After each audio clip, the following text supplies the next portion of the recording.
toughest part or most enjoyable part in filmmaking is writing. ఎవ్వరు లేకుండా నువ్వు ఒక్కడవే కూర్చొని ప్రశాంతంగా, కానీ దాంట్లో చాలా చాలా పెయిన్ ఉంటుంది. Because you are writing for a producer. Continuous doubts, is this scene necessary, ఇది కరెక్ట్గా కమ్యూనికేట్ అవుతుందా లేదా, అసలు నేను ఎటో వెళ్ళిపోతున్నాను. But only thing keep writing అంతే.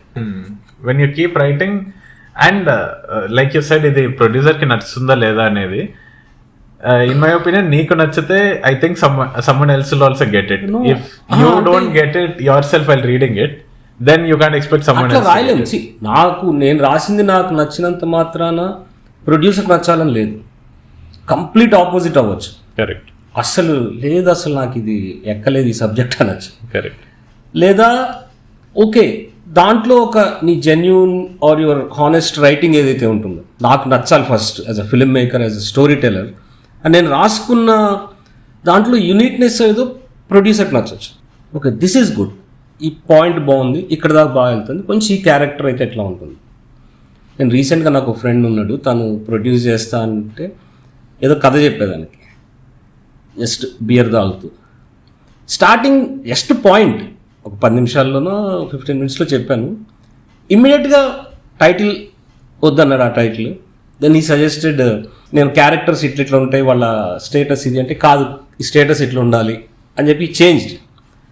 టక్కన ఐ ఫెల్ట్ లైక్, నేను ఇన్ని రోజులు ప్రిపేర్ అయింది అది కదా, ఇవి ఫేస్ చేయాలి ఇప్పుడు next. Right. The producer just కథంతా విని he will suggest you changes, are you up for it. కానీ ఎలాంటి కథతో నేను ప్రొడ్యూసర్ని ఒప్పించాలి? Can I do a rom com really? రాయగలుగుతానా? బట్ యంగ్ జనరేషన్ అండ్ వాళ్ళ thoughts, because of lot of information, they look lot matured అనిపిస్తుంది. At the same time lot silly, stupid అనిపిస్తుంది. దీంట్లో ఎలాంటి క్యారెక్టర్స్ క్రియేట్ చేయాలి? ఏముంటుంది రామ్ కామ్లో? ఏం రాయాలి? నేను ఒక అబ్బాయి ఒక అమ్మాయి, నీ స్టైల్లో రామ్ కామ్ చెప్పండి అంటారు. ఎన్ని కథలు. రోహిత్ అయితే ఇంకా శశి, ఈ రెండింటి మీద పనిచేద్దాం. ప్రతిరోజు ఒక కొత్త కథ రాస్తున్నాను నేను. ఆల్మోస్ట్ ఒక పాయింట్ ఏదోటి రాసి పక్కన పెడుతున్నాను. ఏంటేంటో మాట్లాడాను. No, we'll talk about social media. But before that, you were just saying rom-com in your style, Avanti. I was watching Scene yesterday. The Scene. So, the way you were telling the other assistant director or director, you were telling, I don't want touching, man. దూరం నుంచి వీళ్ళు చూసుకొని ప్రేమించుకోవాలి, అలా నువ్వు తీయగలుగుతావా అని. Like అంటే అప్పుడు దానికి ఒక రీజన్ ఉంది ఏంటంటే corona time. That is there. No, I'm asking like, అంటే ఇప్పుడు ఏ ఫిల్మ్ మేకర్ అయినా రామ్ కామ్ అంటే టచెస్ ఉండాలి, కిస్సింగ్ ఉండాలి, హోల్డింగ్ హ్యాండ్స్, ఏదో ఒకటి ఉండాలి అన్నట్టు they write. No, for example, I know a person, I wouldn't go in to the personal thing, but they expect people to love from far. I mean, how do you do that? Through gestures, through thoughtful gestures, are by speaking a words? దగ్గర నుంచి ప్రేమించడం అందరికి వచ్చు, but how do you love from you know? Far అన్నది నా ఉద్దేశం చెప్తాను నేను ఆ సీన్లో మాట్లాడుతున్న దాంట్లో కూడా. ఆర్ ఇప్పటికీ నేను ఏదన్నా అనుకున్నా ఒక కపుల్ స్టోరీ, ఒక మ్యారీడ్ కపుల్ స్టోరీ, నాకు వాళ్ళ ఏమంటారు ఇంటిమసీ పార్ట్ ఏదైతే ఉంటుందో ఒక లవ్లో, ఐ డోంట్ వాంట్ దట్. అది జరుగుతుంది ఓకే, బట్ అది కాకుండా ఏం జరుగుతుంది? It's not that just physical థింగే కాదు కదా. ద డ్రామా ఇప్పుడు ఒకవేళ ఫిజికల్ ఇంటిమేట్ సీన్ ఉంది, ఓకే, లిప్ లాక్, చాలా ఎమోషన్ పెట్టినారు, అయిపోయింది.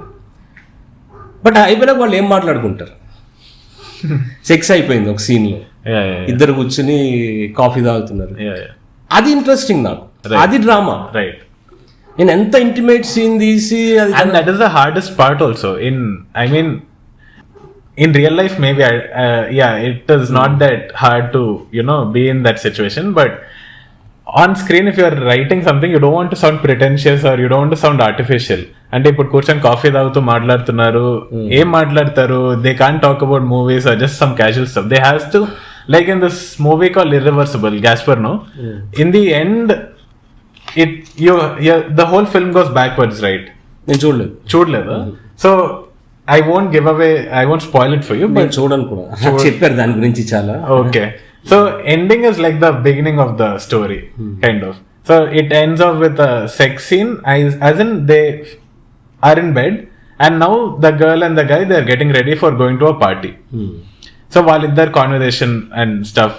Are if you look at contempt by Jean Luc Godard, ఆ కంటెంప్ట్ లో కూడా there are many conversations happening between the two lead characters. అక్కడ music plays a very important role in the conversation.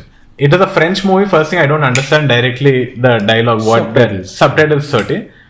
ఆ subtitles చదువుకుంటుంటే the music that plays in the background music, so when the girl is talking, you don't pay attention to what she says, the music is that loud. You can read the subtitle, yeah, but when it comes to the guy, the camera, it's like a single shot. The camera moves slowly to the guy and the music stops all of a sudden, and then you're wondering what did the girl say all this while. It happened like that to me, like while watching the film. Conversations అంటే నాకు, నేను చాలా films చూస్తూ as an aspiring film maker when I was beginning డేస్లో, నేను చాలా woody Allen films కావచ్చు, ఇంకా చాలా ఫిల్మ్స్, యూరోపియన్ సినిమాలో, దేంట్లో అయినా, హాలీవుడ్ ఫిల్మ్స్లో, హాలీవుడ్ రామ్ కామ్స్లో డైలాగ్, కొన్ని ఫిలిమ్స్ ఎస్పెషల్లీ అవి మోర్ దాన్ ఒక క్లాసిక్ డైలాగ్ కన్నా ఒక క్యాజువల్ కాన్వర్జేషన్లో ఉంటుంది. ఎట్లా అచీవ్ చేస్తున్నారు, ఎట్లా రాస్తున్నారు ఇలా. Before trilogy also, before trilogy and ఇంకా చాలా సినిమాలు, అది కదా ఇంట్రెస్టింగ్ అనిపించి సమ్హౌ అది ఎప్పుడు మైండ్లో ఉన్నా, ఇలాంటి కాన్వర్జేషన్ అచీవ్ చేయాలి, ఇట్లా మాట్లాడుకుని కూడా డ్రామా క్రియేట్ చేయొచ్చు. They can be very small jokes, need not to be very comic, అంటే కామెడీ డైలాగ్ కాకుండా. వుడీ అలెన్ ఎక్కువ అనుకో ఇన్ఫ్లుయెన్స్ చేసింది. Somehow we achieved it. అంటే ఆ రేంజ్ కంపేర్ చేయట్లేదు. చాలామంది మీరు అలాంటి డైలాగ్ ఎలా రాస్తారు, yes, story discussion. For double engine also people were really astounded. అంటే ఆ క్యారెక్టర్స్ కెమెరా పెట్టేసి వాళ్ళు అక్కడ ఉంటే వాళ్ళు కాన్వర్సేషన్ జరుగుతుంటే మీరు ఏదో క్యాప్చర్ చేసినట్టుంది. It doesn't seem like you wrote it అని. అది ప్రతిదానికి స్టోరీ డిస్కషన్కి అయితే కొంతమంది సరే కెమెరాస్ పెట్టి వదిలేశారా. Exactly. Even love letter, my mother still thinks, అంటే స్టోరీ డిస్కషన్ టైటిల్ కదా, వాళ్ళు ఏదో స్టోరీ డిస్కస్ చేస్తుంటే కెమెరా పెట్టి రికార్డ్ చేస్తారా అని డౌట్ వస్తుంది. She doesn't think that it is scripted and people are acting over there. It is so real. So నాకు ఇప్పుడు ఏ స్క్రిప్ట్ రాస్తున్నా కూడా, ఇప్పుడు రాస్తున్న వాటిలో కూడా డైలాగ్ రాయాలి కదా. నేను రాసిన బేసిక్ స్క్రిప్ట్ ఉండి, ఇప్పుడు నాకు ఎవరైనా ఫ్రెండ్ లేకపోతే ఎవరు వచ్చి ఓకే నీకు 30 లక్షలు ఇస్తాను సినిమా ది అన్నాడు అనుకో, ఒక బేసిక్ స్క్రిప్ట్ రాసేసి ఐఎమ్ వెరీ ష్యూర్ ఆన్ లొకేషన్కి వెళ్ళాక నేను దాన్ని I can blast it. Right. నీకు యాక్టర్స్ని చూస్తే అంటే నాకైతే లైక్ పూనకంలాగా ఉంటుంది, అంటే వాళ్ళే కదా తేవాల్సింది. అవునవును. ఇప్పుడు ఓకే కెమెరామెన్ నువ్వు చూసుకొని నీ పని నువ్వు పెట్టుకో, కంపోజిషన్ నాకు ఇది కావాలి, వైడ్ కావాలి, మిడ్ చెప్తాను, మొత్తం కాన్సన్ట్రేషన్ అంతా యాక్టర్స్. అండ్ ఇంప్రొవైజేషన్లో అది ఇంకా ఇంపార్టెంట్. సో ఇప్పుడు ప్లాన్ ఏంటంటే డెఫినెట్లీ ప్రతి సినిమాకి జరుగుతుంది ఇది. ఒక స్క్రిప్ట్ రాసుకుని వెళ్తే on location, even big stars ఫిల్మ్స్లో కూడా ఆన్ లొకేషన్ ఎంతో కొంత ఇంప్రూవ్ అనేది న్యాచురల్. అది యాక్టర్కి ఐడియా రావచ్చు, లేకపోతే డైరెక్టర్కి రావచ్చు, డైరెక్టర్ అసిస్టెంట్కి రావచ్చు, సరే ఇది ఇలా అని చెప్పి. అండ్ మాకున్న స్ట్రెంగ్త్కి ఇంప్రూవ్ అవుతాం డెఫినెట్లీ. ఇంకా ఎందుకంటే ఇంకా కామ్ షూట్స్ జరుగుతాయి నెక్స్ట్ మోస్ట్లీ, అంటే కంట్రోల్డ్ లొకేషన్స్, కంట్రోల్డ్ సిచ్యువేషన్స్, ఇప్పుడు ఉన్నట్టు ఇండీ గెరిల్లా టైప్ కాకుండా. సో అలాంటి జోన్లో నేను ఎలాంటి డైలాగ్ అచీవ్ చేయగలుగుతాను, ఎలాంటి యాక్టింగ్ తీసుకురాగలుగుతాను, అది ఎక్సైటింగ్. ఇప్పుడు దిస్ న్యూ జోన్ ఏదైతే మేము ఎంటర్ అవుతున్నామో, ఒక కార్పొరేట్ జోన్ అనే దాంట్లో studio zone, yeah exactly, studio zone which is exciting. అంటే విష్ డబుల్ ఇంజన్ ఏదన్నా వర్కౌట్ అయ్యి ఇలా ఇండీ జోన్లోనే ఉండగలిగితే very happy. But at the same time OTT స్పేస్లో ఏంటంటే వెబ్ సిరీస్లు మనకు చాలా తక్కువ తెలుగులో వస్తున్నాయి, కానీ అంత క్యాచింగ్ తక్కువ వస్తుంది. ఇప్పుడు కంపేర్ ఇప్పుడు Z5, సోనీ లివ్ ఇవన్నీ చూస్తే దాంట్లో కూడా ఉంటున్నాయి సిరీస్, వర్కౌట్ అవుతున్నాయి, అసలు పేర్లు కూడా విన్నట్టు. బట్ దాంట్లో చూస్తే అరే ఈ యాక్టర్ ఆ దాంట్లో సినిమాలో ఉన్నాడు, ఆ తర్వాత ఇది చేస్తున్నాడు అని అట్లా. మళ్ళీ పెద్ద కొంచెం నోన్ ఫేసెస్ కూడా ఓటీటీ వెబ్ సిరీస్లోకి వస్తున్నారు. అవును. ఎందుకంటే మాకు కూడా ఒక కథను ఎలాబొరేట్గా చెప్పినాను ఆరామ్సే. ఓకే పీపుల్ కూడా అంటే ఆడియన్స్ కూడా ఇది సిరీస్ అనేది it will take its time, కొంచెం ఎంతో కొంత సినిమా లాగా టక్ టక్ అనేది నీకు కంటిన్యూస్ ట్విస్ట్లు ఇవ్వలేము. Coming to that, I wanted to ask, now web series is a bigger canvas then a film. You have time to unfold the story layer by layer. how what do you think? I mean, now people say that if you can condense the whole story into one line, that is you know, it's a good story annattu. Like if you're able to tell it in one single line what the whole movie is about, it's a really good film and you can work on it. Like now web series kuda you can tell it in one line, like Breaking Bad avachchu, Better Call Saul and everything, series is like that.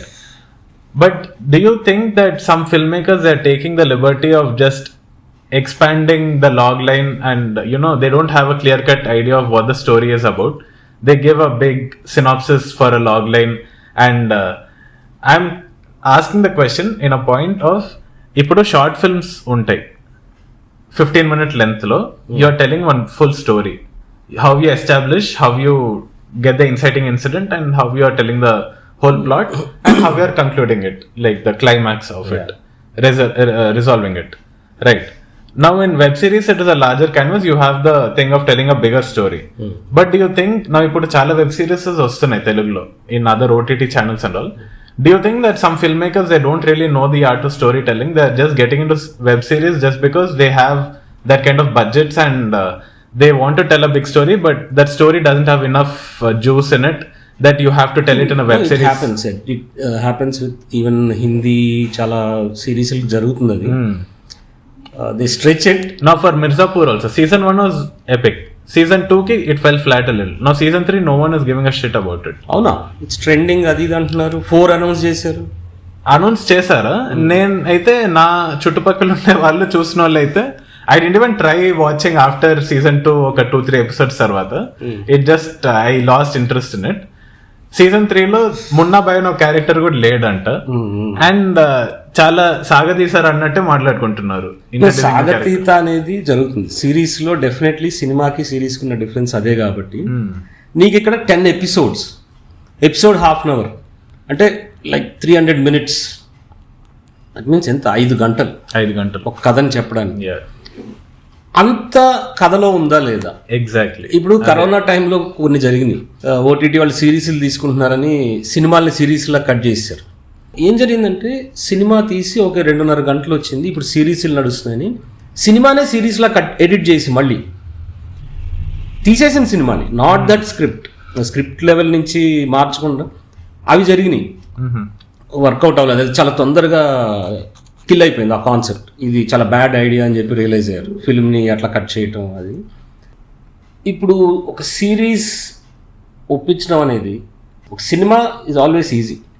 ప్రొడ్యూసర్కే ఎవరికన్నా వెళ్ళి, ఓటీటీకే అనుకుందాం, ఓటీటీకి నువ్వు కథ చెప్తే okay ఇది 2 గంటల్లో జరిగే కథ, క్లారిటీ ఉంది. సిరీస్ మీద అది చాలా కష్టం.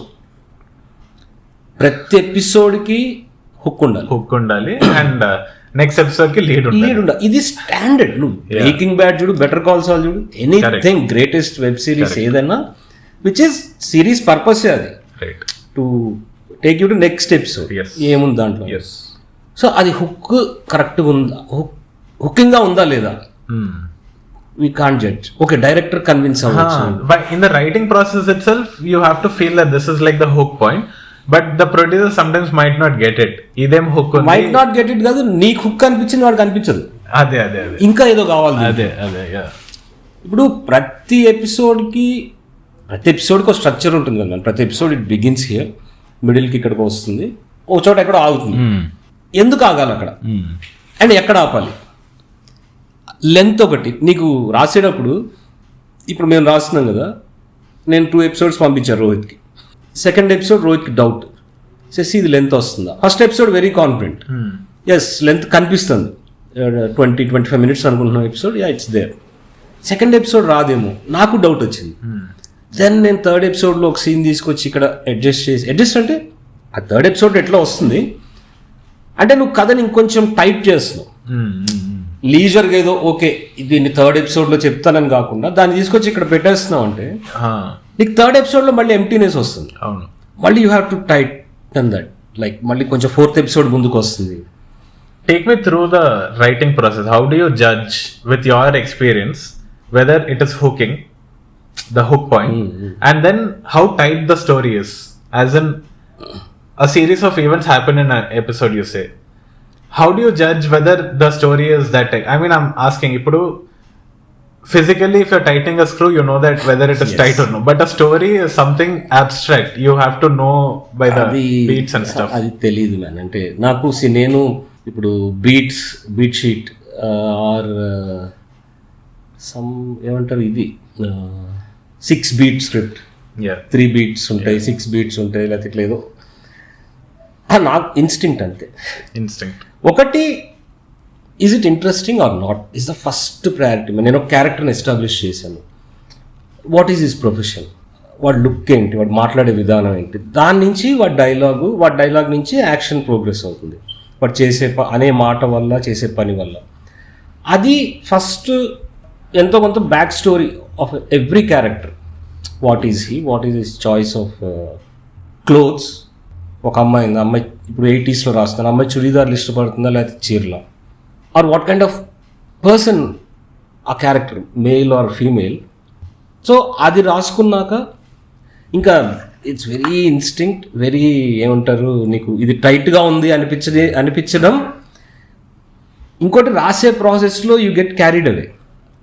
వావ్, దిస్ ఈజ్ నైస్, ఇది బాగా పడుతుంది ప్లేస్లో, మంచిగా వస్తున్నాయి, అండ్ ఇట్స్ ఫాస్ట్గా మూవ్ అవుతుంది. కథ కూడా ఎక్కడ ల్యాగ్ లేదు, కథలో ల్యాగ్ లేదు, సో వెళ్తుంది. బట్ సడన్గా ఉన్న కొత్త చదివితే he might come up with opinions. లేదు ఇది ఏంటో, ఇది నాకు అసలు ఆక్వర్డ్గా ఉంది, అసలు ఇది ఇక్కడ ఫిట్ అవ్వట్లేదు. You listen all these things. So నాకు ఫస్ట్ అట్లా, అందుకే నేను ఒక 2-3 ఫ్రెండ్స్కి పంపించాను. But really good response, positive response. కొంచెం అనలైజ్ చేశారు, దట్స్ ఫైన్. అంటే I'm getting use to that, listening to people.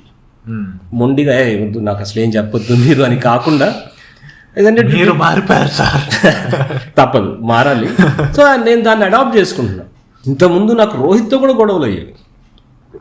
Story ఏది SD-NM చేసినప్పుడు కావచ్చు, SD-2 చేసినప్పుడు ఏదైనా ఐడియా రోహిత్ నువ్వు అంటే నాకు ఇరిటేషన్ వచ్చేసేది. ఎందుకు, ఇది బాగుంది కదా, ఇది this dialogue is good, this ఎడిట్లో లేపేసిన అట్లా. Now I'm calm. You guys didn't write any script for SD or for NN. No. How did you manage to fix it in the edit that you had this clarity of this is the hook in the first episode, it goes on it? అసలు మేము hook గురించి ఆలోచించలేదు. Okay, but the storytelling is on point. There is a hook, there is a conclusion to the episode, and there's a lead to the next episode, and there's an epic finale at the end. In NN2 కావచ్చు, story discussion 1 కావచ్చు, story discussion 2 లో కూడా కావచ్చు. See, ఇది like without writing a script, without having a bounded script, how did you have it in your ఒకటి నువ్వు ఇప్పుడు నిరుద్యోగం అన్నట్లు కానీ స్టోరీ డిస్కషన్ కానీ కూర్చుని రాయాలి అంటే అలా రాకపోవచ్చు. మాకున్న బడ్జెట్ కన్స్ట్రెయింట్స్ కావచ్చు, అంటే ఒక ఎపిసోడ్ తీసినాక ఇంకో ఎపిసోడ్ డబ్బులు ఉండేది కాదు. ఈ మధ్యలో టైం ఏమయ్యేది, ఎడిట్ అయ్యి. So it's kind of writing only our discussion. So you edit and then you see if you have to fit in another scene to it. ఈ సీన్ దీంట్లోకి వస్తుందా లేదా. ఓకే. సో దెన్ ఇప్పుడు మేము story discussion అనుకున్నప్పుడు first idea was no background score, no song, it's purely dialogue driven drama. ఒక first episode అయిపోగానే రోహిత్ అన్నాడు, లేచేసి దీనికి మ్యూజిక్ కావాల్సిందే to dramatise or whatever. So ఆ మధ్యలో మాకు షూట్కి మధ్య గ్యాప్స్ ఎడిట్ అయిపోయి, ఆ గ్యాప్స్లో చాలా డిస్కషన్ అయ్యేది. నేను చాలాసార్లు చెప్పినట్టు SD climax was huge scene, party scene. SD climax, okay. Mohan Kumar ఒక పెద్ద పార్టీ ఇస్తున్నాడు, రేపటి నుంచి షూట్కి వెళ్తున్నాడు, అందరు సెట్. సో అప్పుడు దాకా నువ్వు సిరీస్లో అన్ని ఎపిసోడ్లో చూసిన యాక్టర్స్ అందరు రావాలి, అట్లా అనుకున్నాం. అంత గ్రాండ్గా వి అరేంజ్డ్ ఏ పార్టీ, తీసాము. అండ్ యాక్టర్స్ నిద్రపోతున్నారు, లేట్ అయిపోతుంది. ఒక ప్రొడ్యూసర్ క్యారెక్టర్ వేరే అతనితో చేయించాము. అదే ఇన్స్టింక్ట్తో వెళ్ళాను నేను, ఇతను చేయగలుగుతాడు అని చెప్పి. No, it was flop idea. తీసి చాలా డబ్బులు ఖర్చు అయింది దానికి, ఆ పార్టీ అని, ఫుడ్ అని, లైట్స్, లేట్ అవడం అంతా. It was bad. ఆ నైట్ అప్పుడే అనుకున్నాం ఇది అయిపోయింది, ఇది లేదు, ఏదో వేరేది చేయాలి. చాలా రోజులు పట్టింది, క్లైమాక్స్ తీయట్లేదు. ఎందుకంటే అదే ఉంది మైండ్లో, అందరు యాక్టర్స్ రావాలి, it has to be a grand ending, finale కాబట్టి. వన్ ఫైన్ డే నేను రోహిత్ జస్ట్ 4 ఉంటారు. రోహిత్, మోహన్ కుమార్, మణికిషోర్, ప్రొడ్యూసర్ దత్, లక్ష్మణ్, ఉంటే రైట్ వర్మ కూడా ఇంతే. ఒక చిన్న టేబుల్ చుట్టూ జరుగుతుంది రోహిత్. అంటే అబ్బా థ్యాంక్స్ చేసి చాలా బాగుంది, ఇప్పుడు హ్యాపీగా తీద్దాం, ఇదే క్లైమాక్స్ అనుకుని అప్పుడు ఇంక విశ్వేందర్ రెడ్డి డేట్స్ పట్టుకుని అంటే నువ్వు అన్నావు కదా రాయకుండా అది ఎట్లా వస్తుంది అంటే ఈ మధ్యలో ఉన్న గ్యాప్స్ డిస్కషన్స్ చాలా దాని గురించి మాట్లాడి చూసి ఇక్కడ ఏం చేయొచ్చు. It's kind of writing. అది ఎంత నీ మైండ్లో ఉండిపోతుందంటే ఒక నువ్వు స్క్రిప్ట్ రాస్తే నీ సీన్లన్నీ నీ మైండ్లో ఉంటాయి, ఆల్మోస్ట్ ఉంటాయి, అసలు ఇంకా మిస్ అవ్వడం అనేది ఉండదు. ఈ సీన్ తర్వాత ఇది రావాలి కదా అని డైరెక్టర్ అన్ని రోజులు స్క్రిప్ట్ మీద పనిచేసినప్పుడు I have seen directors who write bounded scripts but for while directing each scene కి కూడా they get that day script and they read it again when it's there. అది ప్రాసెస్, అలవాటైన ప్రాసెస్. స్క్రిప్ట్ పెట్టుకుని చూడటం అంటే నలుగురు దగ్గర ఉంటాయి బౌండ్ స్క్రిప్ట్, అసోసియేట్ దగ్గర, కో డైరెక్టర్ దగ్గర ఒకటి స్పెసిఫికల్లీ డైరెక్టర్ కి పాయింట్స్ చేసుకోవడానికే ఉంటుంది. అక్కడ కొట్టేసి కాదు ఇక్కడ చేద్దాం అని రాపీయటం ఇదంతా. అదర్వైజ్ నీకు స్క్రిప్ట్ మైండ్లో ఉంటుంది. సేమ్ అదే జరిగింది నిరుద్యోగం అన్నట్లు, SG2 ఎవ్రీథింగ్. ఇన్ బిట్వీన్ గ్యాప్స్లో మేము చేసిన డిస్కషన్స్ లైక్ రైటింగ్. అండ్ ఒకవేళ మర్చిపోతామేమో అని చెప్పి 1 లైన్ ఆర్డర్లోను టక్కన టైప్ చేసి రోహిత్ నాకు పంపించి, నేను రోహిత్కి చెప్తాను మందు ఆగుతుందో డిస్కస్ చేస్తాను, రోహిత్ నేను ఇది మర్చిపోవచ్చు ఈ పాయింట్, నాకు ఇది పంపిస్తే నేను దీన్ని కొంచెం ఎలాబరేట్ చేస్తాను షూట్ టైం కానీ. అట్లా that's been our writing process. ఇప్పుడు కంప్లీట్ చేంజ్ చేయాలి. మాకు కూడా ఉంది ఎప్పటి నుంచో ఒక బౌండ్ స్క్రిప్ట్తో మనం తీస్తే ఎలా ఉంటుంది. అండ్ రకరకాల కెమెరాస్తో పనిచేసాం. Now like some bigger camera, entire dynamism మారిపోతుంది, షూట్ డైనమిజమే మారిపోతుంది. comes along with 3-4 assistants, lot of people. Correct. వాళ్ళ దగ్గర ఉండి నువ్వు యాక్టర్స్ కమ్యూనికేట్ చేయటం. ఇంత కెమెరా ఒక్క షాట్ కి ఇంత ముందేంటి షిఫ్ట్ చేయాలంటే అక్కడ అటు వెళ్ళి నిలబడితే చేతిలో పట్టుకుంది. నౌ ఎంటైర్ సెటప్ ఒక ట్రాక్ అండ్ ట్రాలీ షిఫ్ట్ చేయాలి. ఆ గ్యాప్ ఏదైతే ఉంటుందో మధ్యలో you have to wait, cameraman lighting చేయాలి, కంపోజ్ చేసుకోవాలి. ఒకవేళ కొంచెం అవుట్డోర్స్ అయితే ఆ బ్యాక్గ్రౌండ్ క్రౌడ్ని కంట్రోల్ చేయడం, that to sync sound which is going to be tough and very ఎక్సైటింగ్గా వెయిట్ చేస్తున్నాం. అంత కంట్రోల్డ్ అంబియన్స్లో మనం ఏం చేయగలుగుతాం.